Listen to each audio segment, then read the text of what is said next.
Friends, मेरा नाम जयप्रकाश शर्मा है। आत्र ब्रदर्स चैनल में आपका हार्दिक स्वागत है। दोस्तों, आज का हमारा विषय है नीच भंग राजयोग। नीच भंग राजयोग का मतलब क्या होता है, पहले तो हम ये समझेंगे और इस योग से किस तरीके से परिणाम मिलते हैं वो भी हम देखने जा रहे हैं। तो वीडियो को देरी न करते हुए वीडियो को हम आगे बढ़ाते हैं। दोस्तों, नीच नीच का मतलब हमने पहले नीच और उच्च के बारे में हमने चर्चा की थी। अगर आप वीडियो पे फर्स्ट टाइम आ रहे हैं तो आप प्रीवियस वीडियो को ज़रूर देखें, क्योंकि नीच और उच्च ग्रह के बारे में हम जब तक नहीं समझ पाएंगे तब तक इस टॉपिक को हम नहीं समझ पाएंगे। तो सबसे पहले है नीच शब्द। जहाँ ग्रह नीच के हो जाते हैं और उसके बाद में वह भंग हो जाता है, उनकी नीचता भंग हो जाती है, उसके बाद में जो योग बनता है उसे क्या कहते हैं? नीच भंग राजयोग। दोस्तों, ऐसे ही इस कुंडली में नीच भंग राजयोग का हम किस तरीके से भेदन करते हैं, किस तरीके से नीच भंग राजयोग बनता है, वो इस कुंडली के जरिए हम देखेंगे।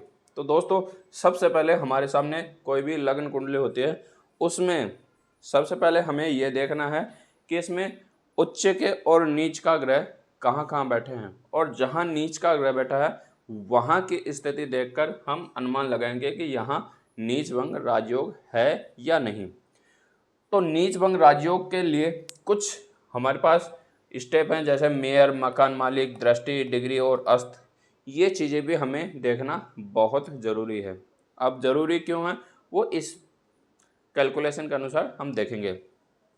तो जैसे कि हम बात करते हैं कि हमारी कुंडली में जो 9 ग्रह हैं, 9 के 9 ग्रह ही उच्च के होते हैं और 9 के 9 ग्रह ही नीच के होते हैं। लेकिन डिपेंड है कि वो कौन से ग्रह में बैठते हैं, तो वहीं वह नीच और उच्च के होते हैं। अब जैसे मान लो कि हमने यहाँ कुंडली में यहाँ सूर्यदेव बैठे हैं, तो सूर्यदेव यहाँ यानी तुला राशि में बैठते ही सूर्यदेव नीच के हो जाते हैं और मेष राशि में बैठते ही सूर्यदेव उच्च के हो जाते हैं। तो हमें नीच भंग राजयोग का देखना है कि नीच भंग राजयोग कैसे बनता है। तो जैसे कि सूर्यदेव 7 नंबर राशि तुला राशि में बैठे हैं, तो इस कंडीशन में सूर्यदेव क्या हो गए? नीच के हो गए। अब इस योग का निर्माण कैसे होता है वो भी देखते हैं। तो इसमें क्या होता है कि अगर 7 नंबर राशि तुला राशि का स्वामी अगर इसी राशि में बैठा, इसी घर में बैठा है, यानी स्वयं मकान मालिक भी इसी घर में बैठा है, तो उस कंडीशन में यहाँ सूर्यदेव नीच भंग राजयोग का निर्माण होता है। कैसे होता है कि जैसे एक छोटा सा एग्जांपल है कि किसी के भी घर में कोई परेशान आके करे, कोई उस घर को तोड़ना चाहे, तो स्वयं घर का मालिक उसे कभी भी खराब नहीं करने देगा। सीधी सी बात है कि अगर हमारे घर में कोई आए और हमारे घर को गंदा करने की कोशिश करे तो हम उसे नहीं करने देंगे। तो यहाँ वही चीज़ है कि अगर इस घर का मालिक कौन है? शुक्रदेव। क्यों है? तुला राशि का स्वामी कौन है? शुक्रदेव। अगर शुक्रदेव इसी भाव में बैठे हैं और इसी भाव में सूर्यदेव भी बैठे हैं, तो सूर्यदेव नीच के हैं, लेकिन इनकी भंग कौन कराए? नीचता भंग इस घर का स्वामी, क्योंकि वह इस घर को गलत नहीं होने देगा। तो इस कंडीशन में जो योग का निर्माण होता है उसे बोलते हैं नीच भंग राजयोग। उसके बाद बात करते हैं कि जरूरी नहीं है कि यही हो, शुक्रदेव यहीं बैठा हो। आप कुंडली देखोगे ना, कुंडली में ऐसा नहीं होता। हो सकता है शुक्रदेव यहां बैठे हों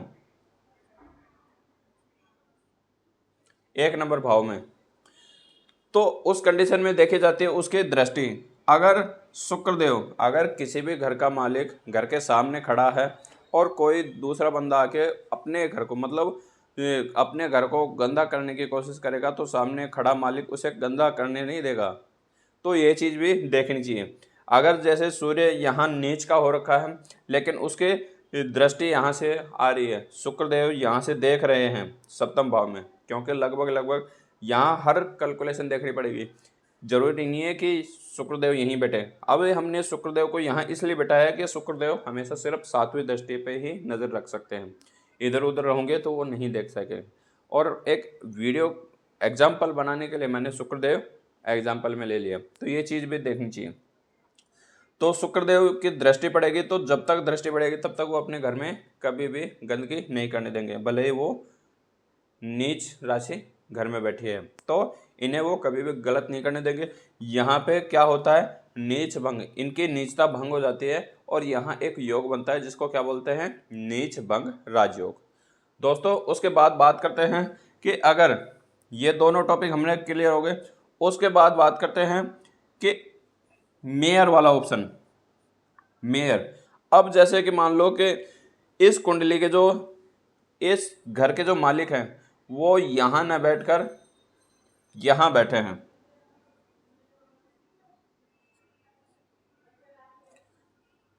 ठीक, यहाँ बैठे हैं। अब यहाँ मकान मालिक की ना तो मकान मालिक बैठा ना मकान मालिक की दृष्टि, तो ऐसी कंडीशन में यहाँ सिर्फ सूर्यदेव नीच के हैं। लेकिन जब मेयर की बात आती है तो इस राशि में कौन सा ग्रह उच्च का होता है वो भी चीज़ देखनी चाहिए। तो जैसे इस राशि में कौन सा देव उच्च का होता है, शनिदेव। अगर यहाँ शनिदेव बैठे हैं और साथ में सूर्यदेव बैठे हैं तो ऐसी कंडीशन में भी यहाँ नीच भंग राजयोग का निर्माण होता है। क्यों?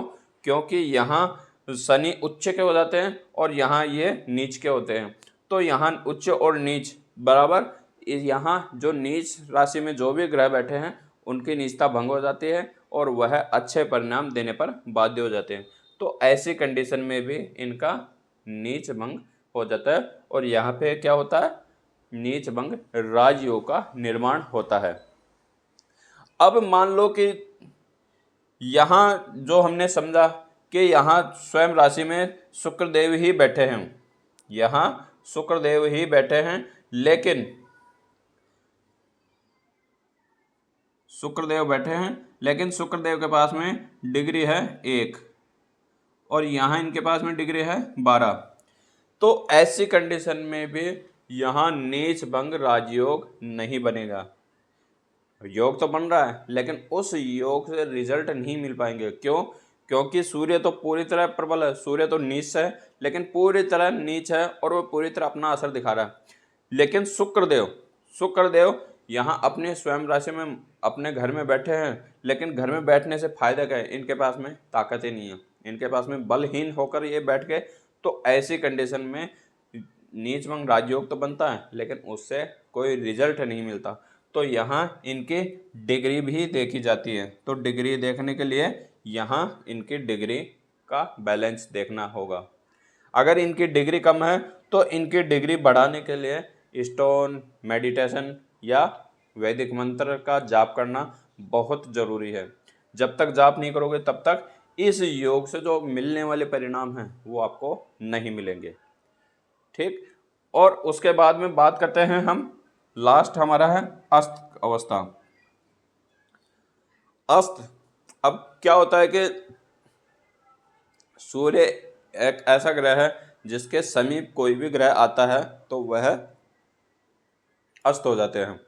अब जैसे दोनों आपस में बैठे हैं, लेकिन अगर दोनों के बीच में जो एक दायरा होता है, जो स्पेस होता है, जो जगह होती है, अगर वो नहीं है तो उस कंडीशन में सूर्य के साथ में वह ग्रह अस्त भी हो सकता है, भले वो उच्च का हो, नीच का हो या स्वयं राशि का हो, उससे कोई मतलब नहीं। लेकिन सूर्य के जो भी समीप आता है वह अस्त हो जाते हैं, तो वो चीज़ भी देखनी चाहिए। अगर मान लो कि इन दोनों के बीच में, जो मैंने वीडियो में बता रखा है, दोनों के बीच में कितना स्पेस होना चाहिए, अगर वो स्पेस नहीं है तो यहाँ सूर्यदेव क्या हो जाएंगे, अस्त हो जाएंगे। और अस्त अवस्था में यहाँ ना तो वह योग बनेगा, ना उस योग से निर्माण होगा, ना ही उस योग से कोई रिजल्ट मिलेगा। और यहाँ सूर्यदेव नीच के नीच रहेंगे और इनका नीच होने से इस घर से जो मिलने वाले परिणाम है वो पूरे के पूरे गलत मिलेंगे, यानी यहाँ सूर्यदेव गलत परिणाम देने पर बाध्य हो जाएंगे। तो ये चीज़ भी देखना बहुत ज़रूरी है। तो इस वीडियो के जरिए मैंने आपको नीच भंग राजयोग के बारे में बताने की वो करी है, जिससे कि आपको बहुत इजी तरीके से आपको समझ में आए। दोस्तों पहले मैंने डिजिटल माध्यम के जरिए भी यही वीडियो बनाई है, लेकिन उसमें कुछ लोगों के समझ में नहीं आए, तो मैंने मैनुअल बोर्ड पे इस वीडियो को बनाने की कोशिश करी है कि जिससे कि आपको बिल्कुल आसान तरीके से यह वीडियो पसंद आए और समझ में आए। दोस्तों आशा करूंगा कि यह वीडियो पसंद आई होगी। नेक्स्ट वीडियो जैसे आएगी आपके पास में नोटिफिकेशन आ जाएगा। तब तक के लिए इजाज़त। जय सिया राम।